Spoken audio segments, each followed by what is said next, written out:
Hi everybody, welcome to the Coriolis Diamond Painting Effect.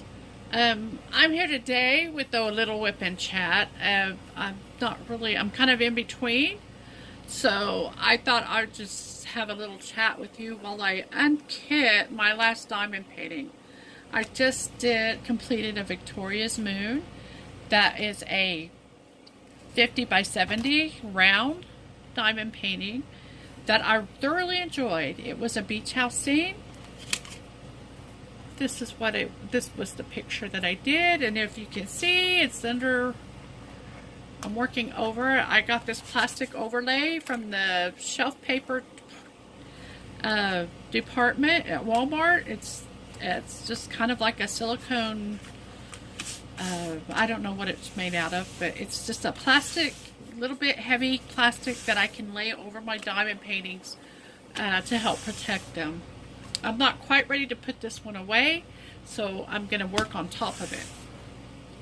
I'm going to unkit. This diamond painting actually had a lot of leftovers, as you can see. And what I do is I store my drills. When I'm finished, I store them. And I will keep them in a baggie. This isn't it, but something like this. I'll keep it in a baggie like this. And I'll put this picture at the front of it, so I'll know what it is. And I'll also have a copy of the legend on the side, so that I can just look down and see what numbers I have potentially could have in that packet of drills. You know, because like some diamond paintings, you run out of that color, and so those drills wouldn't be there. What I did on this one came in baggies, and so what I did was I just unloaded from the baggies to here. There weren't that many that I didn't, there were too many that would fill it, so I would just go back to my reserve and refill on that. There were a couple that were like that, so I still have some in the baggies. What I usually do when I empty it is I try to leave at least a couple. Let's see, just a couple in there, so that if I do run out of a color, I will have that sample there, so I can go and look and try to find something that might work to replace it.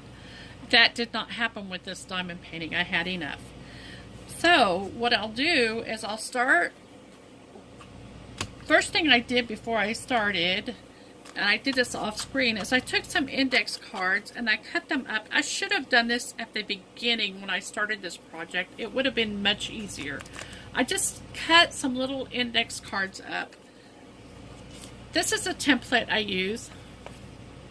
I put this with my index cards, and I write that night on it because other people would come in and they'd grab it, and you know, I'd lose it. So I wrote this on there so that I know this is my template. There's two ways I can use it. I can go like this and kind of mark where I want it to be, or today I just folded it up like that and used it for a ruler. Now, this isn't exact. You know, it was close, but it wasn't exact. If I wanted to be exact, I would have worked harder at it, but I didn't. For this, it doesn't really matter. After I cut those up, they were still a little tall for the baggies, so I just cut off the top of them. So now I have a stack here. That should be plenty. And what I'll do as I do the diamond paintings, as I put the drills away, I will put one in. I already did this first one. So this is going to be color 150. I'm going to go right here to my kit, and this is color 150. So I'm going to pour that into here. There are some hitchhikers in there. This is actually, in the middle of this diamond painting, I actually dropped this whole row, and they all came out, and they all got mixed together. So that was fun. sorting that out. And so some of these are still mixed. Right now for this, I don't care. I'm not going to sort those out. There's only a couple, actually more in that one than normally would find. But I'm not going to take that out. And I'll just slide these in here and zip it up. Now, I'm going to take this one because that one is, it has the symbol on it. I'm going to go ahead and take this off. I have it on there with tape. Actually, I think I made a sticker out of these from the Xyron sticker maker. I don't do that very often, but I happened to find that I had the stuff to do it, so I did it. So there, it's there. And I'm going to put it over here in this little container just for now, just for sorting purposes. And I'll be taking it from back here and I'll be putting it up here. Putting that card in there just makes them easier to deal with all the way around. So that was 159. Now the next one is color number 2. And I'm going to pour it into the drill tray.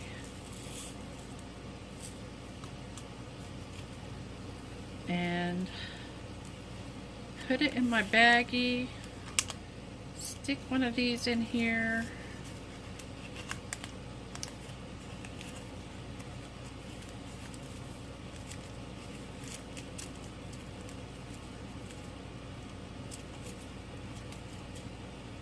And move on to the next. Oh, I need to put the sticker on there.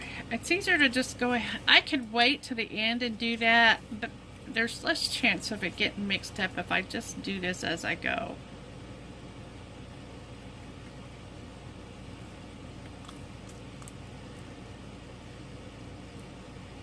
And normally I try to put this at the same spot on the baggie, but because their stickers aren't in the same spot, I probably won't be able to do it. But that's usually the spot where I like to put it, is right about there. I wasn't able to do it on this one. So, anyway, so we're going to do number 166.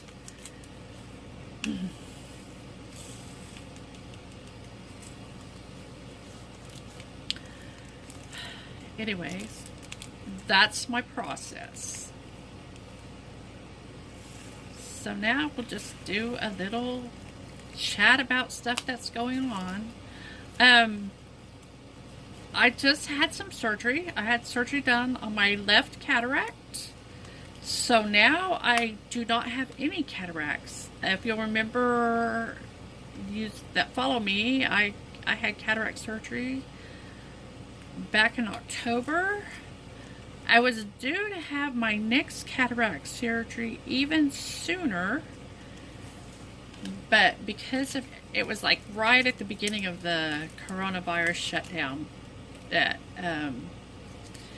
when my eye surgery was scheduled, and I thought it would be forever since I could have it done, since everything that was going on. But I was the first one he called when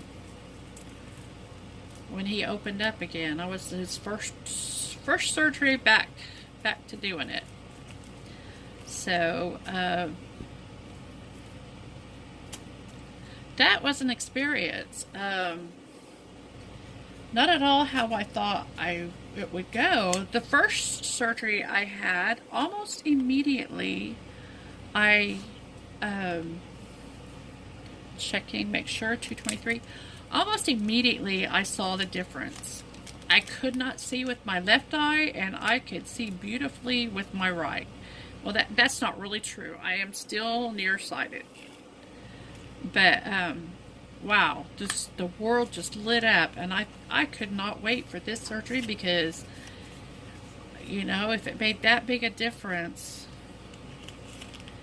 So when they finally took my eye patch off this time, I was actually kind of disappointed, because for now my vision is sort of messed up. Um, he wasn't able to correct the eyes to cooperate with each other. So I'm gonna need glasses right now, and he won't prescribe the glasses for a month to wait for my eyes to stabilize. So I'm blind right now. I'm not blind, but my vision is not good right now. So I'm adjusting to it. I think my eyesight, it is getting better. I don't know which it is. Either I'm adjusting to it, or it has improved as I've healed. And so, I'm feeling a little bit better about it. But the first couple days after he took the patch off, I was upset. I was kind of sad and mourning, and it looks, before, when I couldn't see anything up close, when I'm doing my needlework, my diamond painting, I would just take my glasses off so I could see better. And right now, I think I'm gonna have to have glasses all the time, because I can't see anything very clearly. I can see that the range that he was focusing on was about a 3-foot range. That's the result. But anything that's not there in that range becomes an issue. And so it's a bit of a disappointment, but I think in the end I'm going to be better off. I mean, I was walking in a cloud. You don't realize how bad it has gotten until that cloud's removed, and you're like, whoa, it's blurry, but it's crisp. It's a crisp, clean blurry. If that makes any sense whatsoever.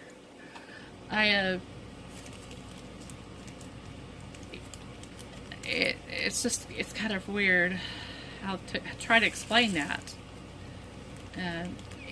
I think the best thing I can do is, it's kind of like when you go cross-eyed. That's what I feel like as I'm doing the cross-eyed look.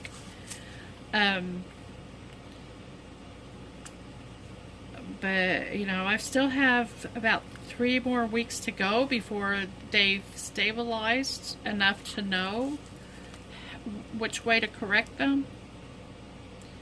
So in the meantime, I'm doing okay. I'm doing okay. I'm adjusting to this. I'm trying to think what else is going on. My son, he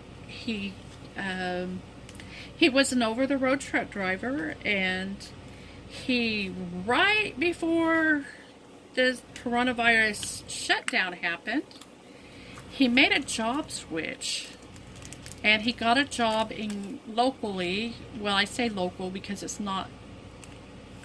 We live in the country, but he's got a job in Corpus Christi now, which is about an hour away from me, and so he got a job there. He's delivering gasoline to gas stations. He picks it up at the refinery there on the bay, and then he delivers it to the gas stations.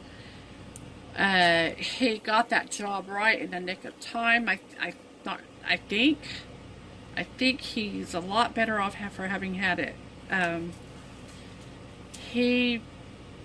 One of the toilet paper factories that he used to deliver to and from, somebody shot a picture of the trucks waiting outside to pick that up and deliver it. And he was like, oh man, he would have been out there in that line waiting. That's tough on truck drivers when they have to wait in line like that. It messes up their clock big time. But anyway, I'm so glad there's drivers out there doing it. I need me some toilet paper. anyway, he's got that job. He got it. He had done his training, 1 week of training with them when the shutdown happened. He had just been declared independent to where he would have his own truck and do his own deliveries. And the crackdown happened. And with the crackdown, of course, nobody was needing gas.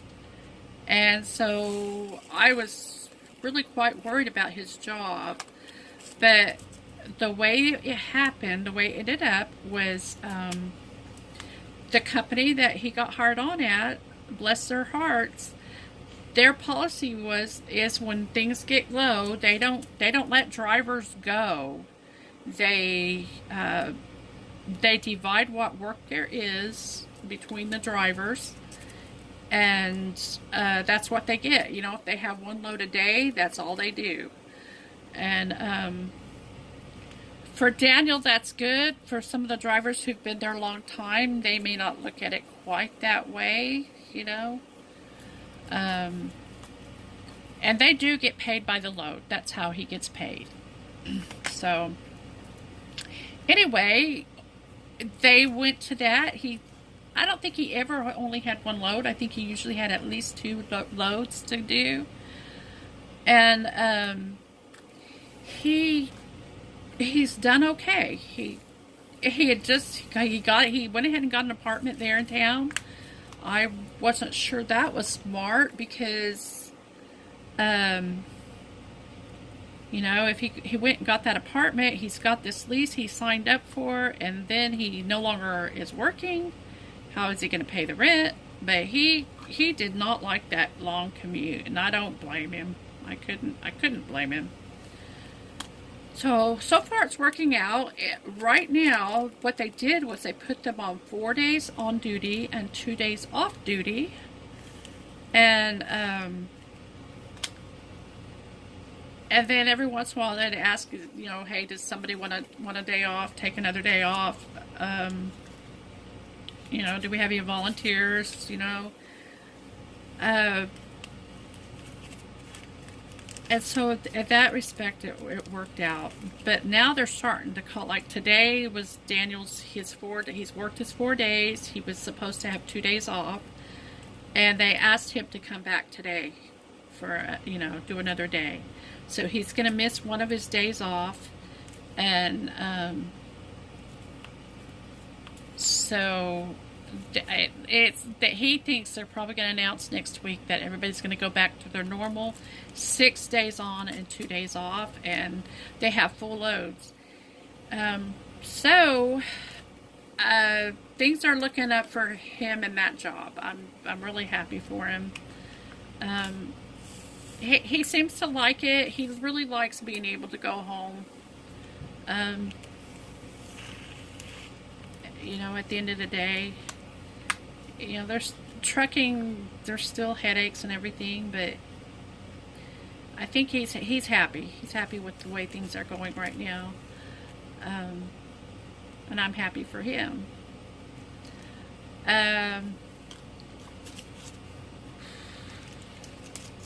He's got a cousin that's his age, and they're doing this thing together. They got their apartment together and doing well. What other news? My quarantine, it really isn't that different. I didn't really go out that much. I went out when I needed to. Maybe I'm staying home a little bit more. I did a little more curbside pickup. I found out that one of the stores that we have here, I asked him, I go, how in the world am I going to get toilet paper? I never ran out, but, you know, it was going to happen. And I said, how in the world do I get toilet paper? And she told me if you do the curbside pickup, that what happens is when they get the orders in, they fill the curbside pickup orders first, and then what's left they put out on the shelf. So what was happening is all the toilet paper that they were getting was going to the curbside pickup. It never would make it to the shelf. So I learned that little trick, and I was able to get me some toilet paper. It's getting time to do that again. I have no idea what the shelves are like now. I know a lot of the stuff, it's not as bare as it used to be.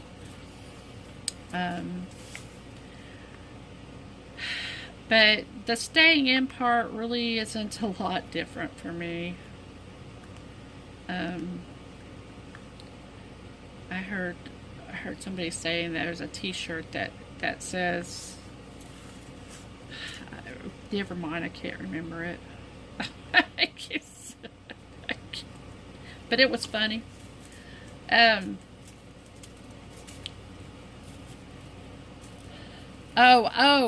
I isolated before isolation was cool. So, I know some people who have been affected by the coronavirus, but so far nobody seriously. We've got one in our diamond painting community that it looks like she probably has it. She has it in her household, and she is now beginning to get the symptoms. And she got tested today, so y'all need to put your prayers out for Marissa. She has a channel. I wish I could remember the name of her channel. But she spells Marissa, M-A-R-I-S-A. And that may be all there is to the name on her channel.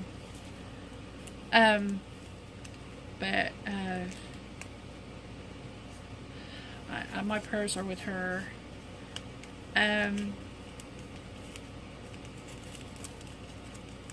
Texas, I'm in most of Texas, really hasn't been affected deeply with it.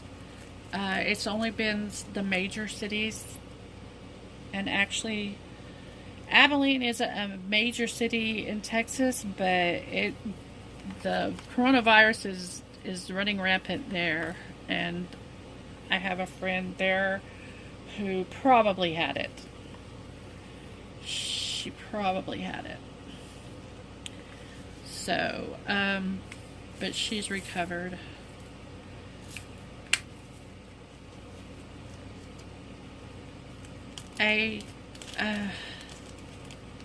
I'm going to put out there my views. I think the country needs to get up and get going. We can't do nothing and wait. I believe the people who have immunity problems need to continue to isolate if they don't want to get the virus.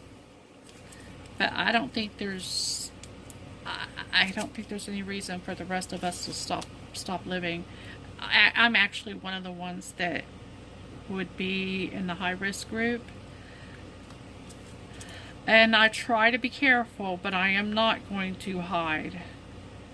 If I need to go to the grocery store, I will. I wear my mask. I have a bottle of hand sanitizer in the car.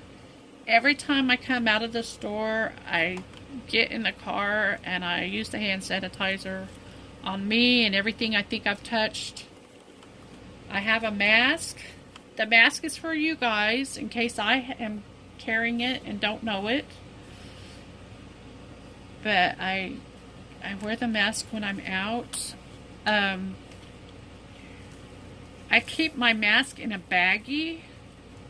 And I don't know scientifically if there's anything to this, but I still have a can of Lysol from back before when you could get it. And I spray my mask with the Lysol, and then I put it in the baggie until I use it again. And then of course I need to wash it once in a while. The mask I have, actually, my sister is making them. She's selling them for $8. I'll show you my mask that she made me.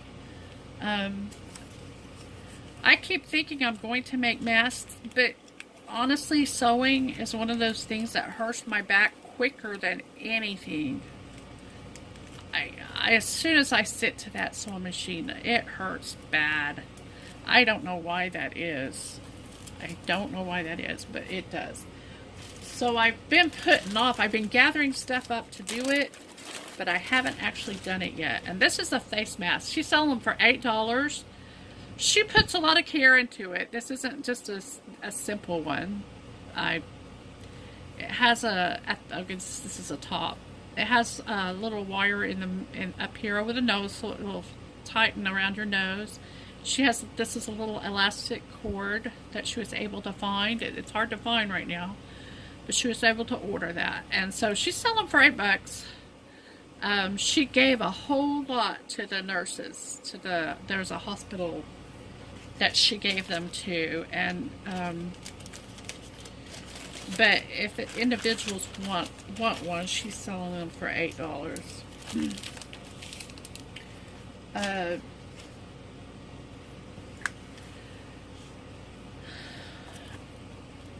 That's the coronavirus update.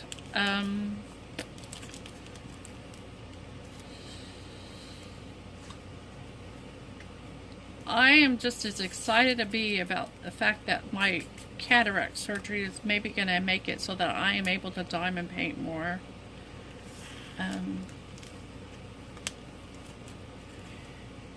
It's not going to be like it was at the beginning. I still have to stop. You know, this project right here is already starting to hurt. So I'll need to get up and take a break as soon as this is over and go do something. Do my back exercises, my neck exercises.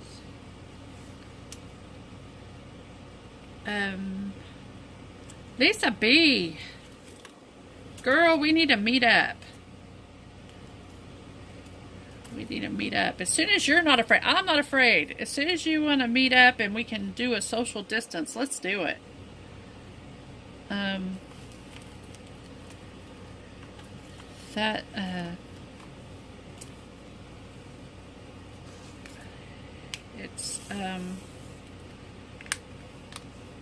She challenged me to do a tag. I'm still thinking about doing it. Honestly, the biggest problem I have with it is picking 3 other people to do it, to tag, to do it. So,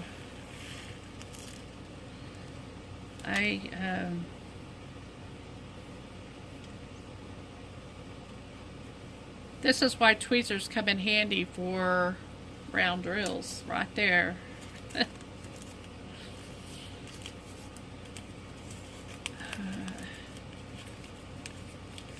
If I were really caring, I would make sure these all were facing the same direction on every bag, but I haven't been doing it for this one.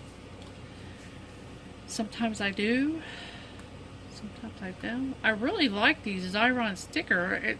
It's like it's just the right amount of sticky. It did the job, and I don't feel like I need to reinforce these again on here.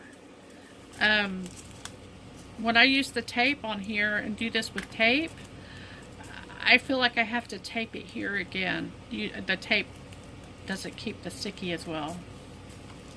So, I don't even know. This was in some of my craft stuff. My sister that passed away, that I got it from her stuff. And I just found that she had that in there. And I don't know, there's not that much left on her roll. And, so I need to look into that, see how much that costs, to see if it's effective. When I saw it before, I thought that it was kind of expensive for something like this.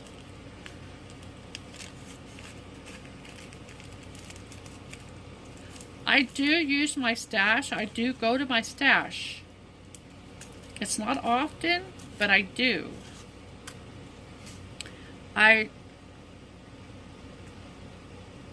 I was getting ready to go look on here to see if I had some of these colors in my stash, but then I began to see that I was gonna probably make it, so I never went and did it. But what I do need to do is organize. Once I get them in those baggies, right now they're just in a box, and I need to maybe organize that a little bit better.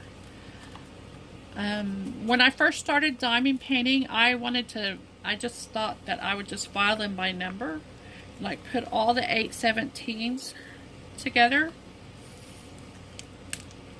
And that way it would be quite easy if you're missing an 8/17 to just go look in your file under 8/17, and there you've got these different drills. The problem is if you bought all your diamond paintings from the same company, that would be a good solution.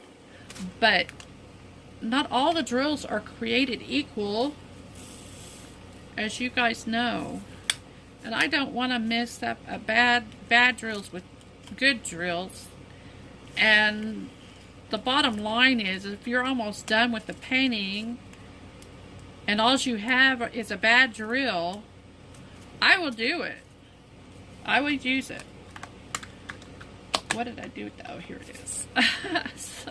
Get that out of the way. I panicked there. What did I do with my number? And so I do go ahead and keep them, even though I know that that batch. But I know, like my Beach Babies bag of square diamonds, that's not going to be the first bag I look in for a color if I'm missing a color. I will look in all the other ones before I look in the Beach Baby. If I don't find any in the other ones, then I will go open up the Beach Baby and use what drills are there. My experience with some of the companies that will replace your drills,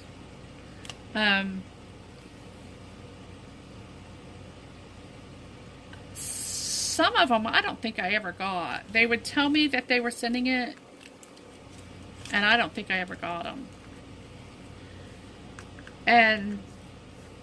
But I have gotten some from others but they take a very long time. Whatever shipping method they use to send them is slower than what they normally use.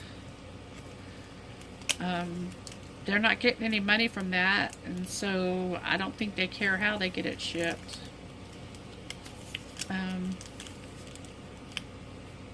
So then you've got to have the patience to wait for the drill. The reason I would do that is if there was large amounts missing, then I would go ahead and wait for their drills to get there. But most of them, usually you run out, you don't have that much left to go. So I think I've only had about 3 or 4 paintings that were that way, and I've done a lot of paintings, so I don't know what color that was in. Was that the one I just did? I don't know. It's going to go in my trash drills. Okay. We're about halfway through with this.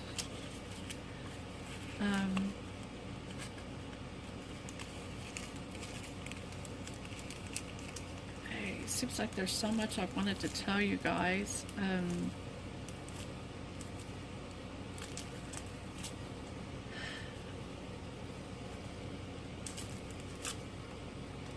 See, this baggie this was one that had too many to fill in here, so it's already got quite a bit in there.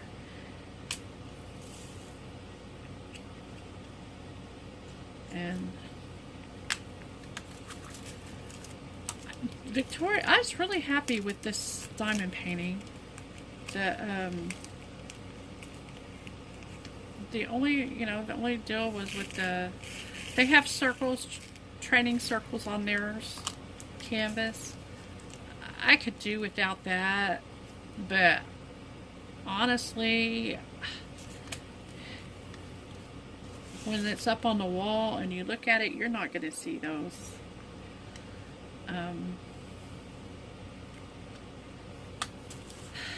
I don't even know if I've done one that didn't have training circles.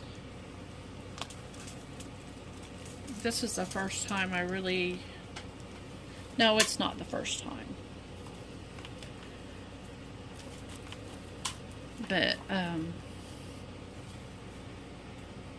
think I was more conscious of it because the diamond painting was sent as a review. And I know that's important to some people. I wish those circles could be covered completely. But I think the cost of having them smaller is it makes the symbols even harder to read. So it's there's a catch-22 on that.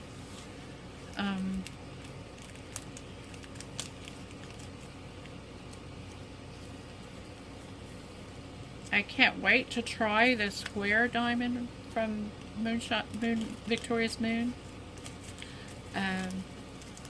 It's the Lotus Dragonfly. That one's about half the size of the beach house that I just completed. I think that one's a 30 by 40, I think. And this was a 50 by 70. So it's not quite half. I'm going to go ahead and take these out because I'm going to have to start expanding over there. 926. Some of these, it would be just as easy to dump it in here, you know, straight in here. But I find that there's less chance of spilling if I do it this way. So I go ahead and empty it into the tray before I emptied it into the bag.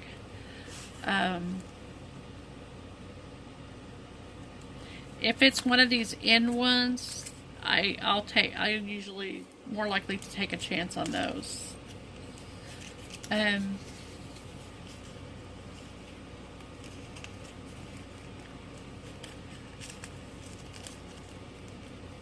On some of the other crafts I've been doing, I've been working on some hand towels, kitchen towels that my sister for Christmas bought me a club membership on a towel of the month club, and they're really cute. They're just simple embroidery, and they're seasonally themed, month themed. Like last month's was Easter. The one before that was just spring, and then before that was, let's see, that was Valentine's. And anyway, they're very cute. And so that's what I work on when I can't diamond paint anymore. Right now, I kind of feel bad because I'm getting behind on them, because with this Victoria's Moon, I've really been focusing. I want to finish these reviews for Victoria's Moon, so it's going to be a while. Those I tend to need a break on more often than a diamond painting I would, because it is more intense. I do a lot of frogging on them. The thread count on those towels is kind of large and uneven, and it makes it hard to make the stitches look nice and even. And so, you'll think you'll be putting it one spot, and when it comes up, it's actually a thread away from where you thought you were. And I don't, maybe I'll do better now that I've had the cataracts on both eyes fixed. And when I get my glasses, hopefully I can cruise on that. I was really surprised because I thought they looked really easy. I liked embroidery, And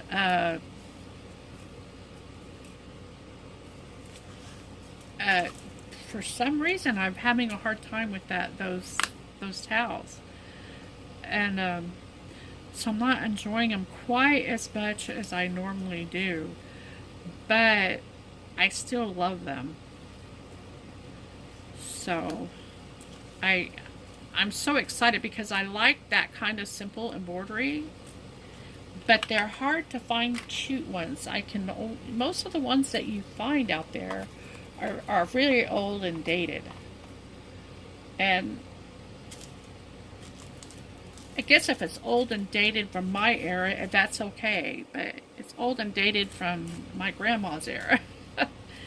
And it's, some things are to the point where it's antique and rustic and quaint, and you still adore them, but some things are just plain dated. If that makes any sense,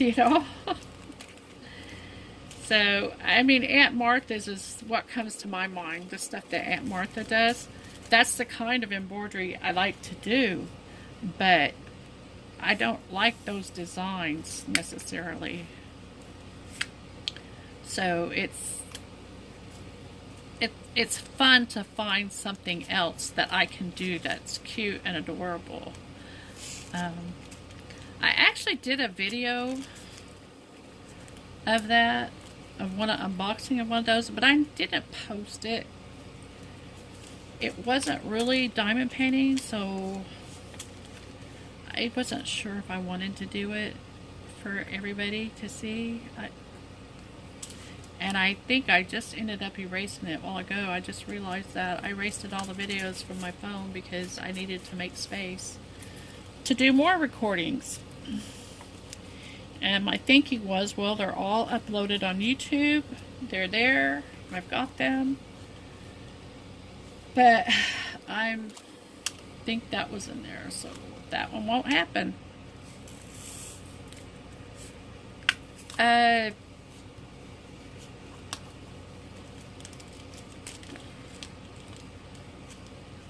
need a tag.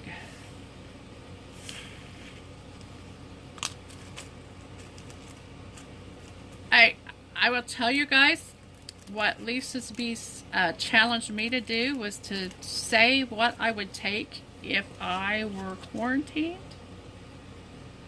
I could pick 5 crafts to take with me. And this is a quarantine where you are definitely quarantined. You're not going anywhere. They've got you locked up in the room and you're not going. And of course, that is kind of easy for me to do, to say. I would pick my biggest Diamond Art Club painting, diamond painting, because that's one that would be the least likely to have issues. And it would take up a good amount of time, and I would enjoy doing it. I'm almost sure of it. And I've got 3 to choose from right now. I'd probably take Talitha Kum because it's the biggest. No chance of running out of Talitha Kum. And I'm assuming it's a 30-day quarantine. The second thing I would take is my dish towel set that I've been working on, that I just was talking about. I would take that one and work on that project. The third thing I would take is I have a beaded embroidery kit that I'm doing. I would do it because I want to finish it. I'm not happy with it. It's not at all what I thought it was going to be. I thought it would be the small beads, and they're big, more like pearl size, and they are pearlescent beads. I thought I was getting the clear tiny beads when I ordered that. And I probably just needed to read, who knows. do a little reading before you order some things. I would, and that would, okay, so that would be the third thing I would take. The fourth thing I would take is my color books and my color pencils. I don't know. I don't know if I have to pick one book or if I have to, if I can just take my stack of color books. I don't know. I don't think it would be too hard to pick a book. Most of the books I have a huge stack, but most of the books I have, there's only one or two pictures in it I like. They didn't start doing really cute pictures till recently. When they first started doing this adult coloring book stuff, I didn't really like what was out there. It was mostly mandala type stuff. And mandalas are great, but I like to color pictures of things. So that's 4. Fifth thing I would do. Oh, that's a toss-up. I would take I think I would take one of my smaller snack size diamond paintings. Special drills diamond paintings. I would take one of those. And is that 4 or 5? I don't remember. I've lost count.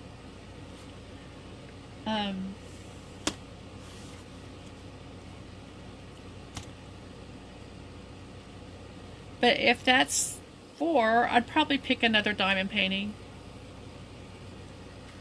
Although I do have an embroidery pillow slip set to do. That I could take that one and work on it.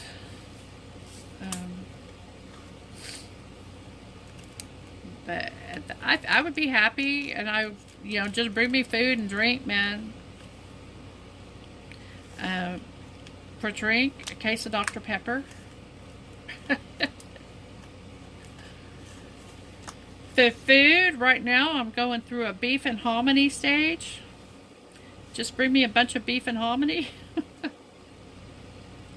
I don't know if I like that stuff because it's easy to make and good, but that's a recipe. Maybe I'll tell Becky's madness for crafting. I can't remember. Welcome to the madness. Maybe I'll give her that recipe so she can show it to you guys.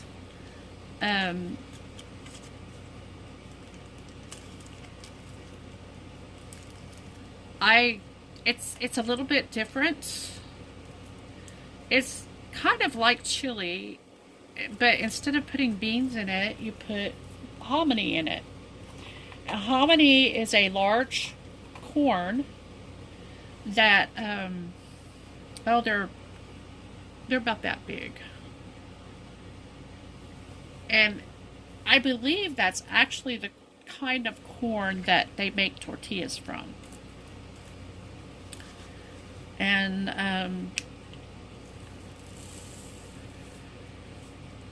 anyway, I don't know. It's a recipe that my mom made. I don't know of anybody else who does it. But it's a recipe my mom made when we were growing up, and I'm not sure exactly how she did it, but I think I've come close to it.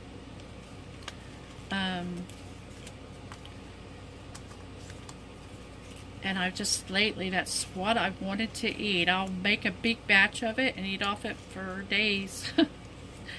And last night I wanted some more and I didn't have any hominy, so I had to have chili with beans. So, which was still good, but I've got to a point in my life where I don't want to make a meal that has side dishes. You know, just a one pot, throw it in a bowl, throw it on a plate, and that's, my kitchen isn't air conditioned. So, and it is hot here now already. It's getting hot. The other day it was 106 in Beeville, which is 20 miles from here.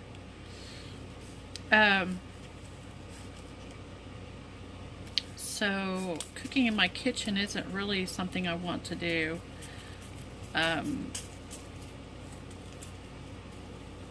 So if I do it, a lot of times I'll cook lunch earlier in the day, and then that's what I just make something and eat it till it's gone for, you know, however many meals it lasts.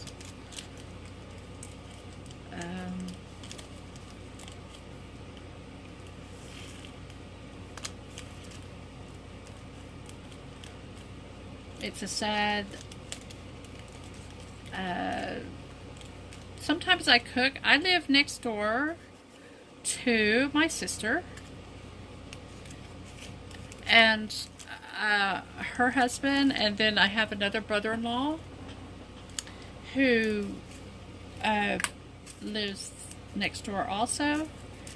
Sometimes I'll cook for everybody. They seem to think they can't cook.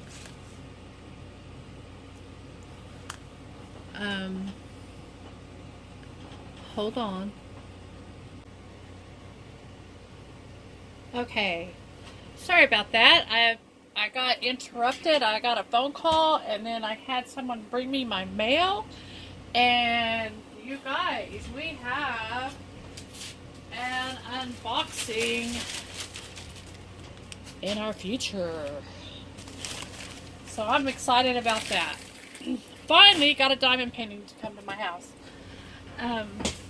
Despite all my efforts. Okay, I'm going to try to finish up real quick. This video is getting long, and I want to wrap it up. I've only got about 4 more colors to bag up.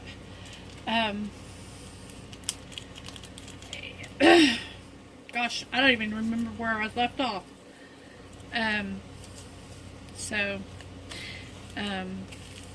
That's that. My brother-in-law just got back from getting his car fixed. He hasn't had air conditioning in his car for a couple of years now, and we decided to go in and pitch in and help him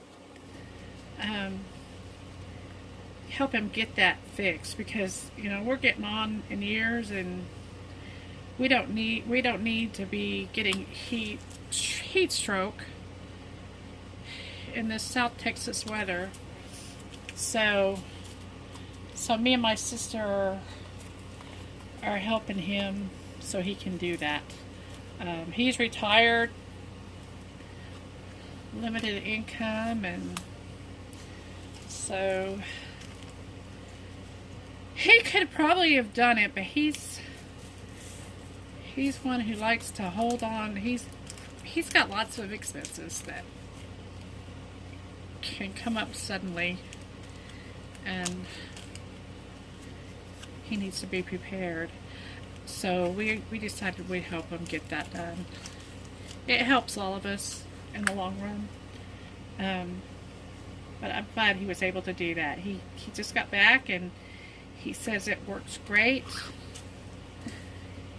He said, did I want to go for a ride and check it out? I told him I'm sure I'd find out soon enough.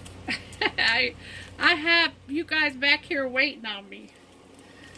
So anyways, we have a follow-up appointment tomorrow for my cataracts surgery to see how it's doing. I expect that he's going to say it's doing fine. He's going to tell me to be patient about those glasses. And man, for a couple of days he told me that if I wanted to, I could get a prescription, but I could go get some glasses, but I would have to get new glasses again in another month if I chose to do that. And since I'm on a limited income, I decided that I did not think that was really an option. I can wait. I am quarantined, not doing anything but diamond painting, and I can see good enough for that. So, although that first couple of days I didn't think I could even do that. So, so that's happening tomorrow. I think we'll have a couple more follow-up appointments, and then I'll be done with the eye doctor for at least a year. Hopefully. I really don't like those trips into Corpus. Of course, now that we have air-conditioned car, my brother-in-law's car, I don't have a vehicle.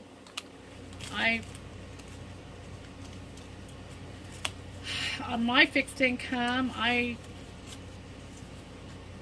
decided that it costs so much just to own a car. We're not talking about, just the upkeep of a car is expensive, even if you have it free and clear. And it was nice when I had my son's car there for a while, but I'm glad he's able to take it back and put it to use.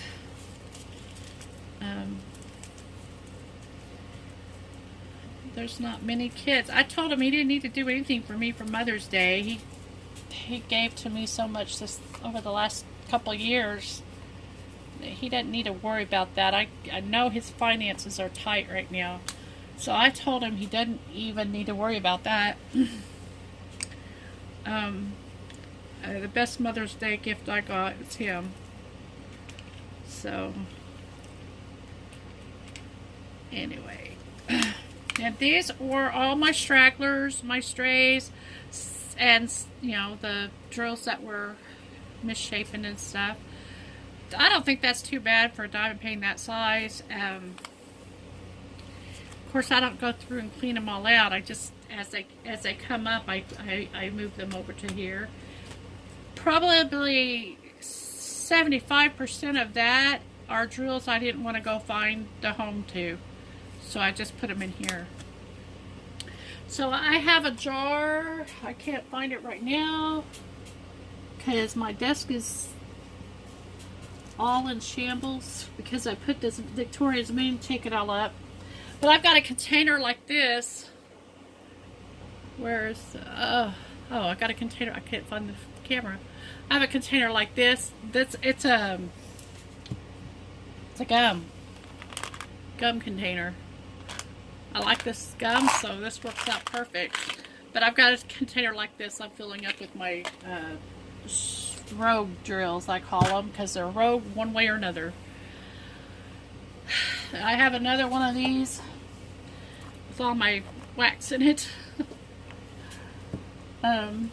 Anyway, thank you for joining me. That sure made my de-kitting a lot more fun, having you guys to chat with. Thank you for joining me for the Coriolis diamond painting effect. Look forward to some more videos.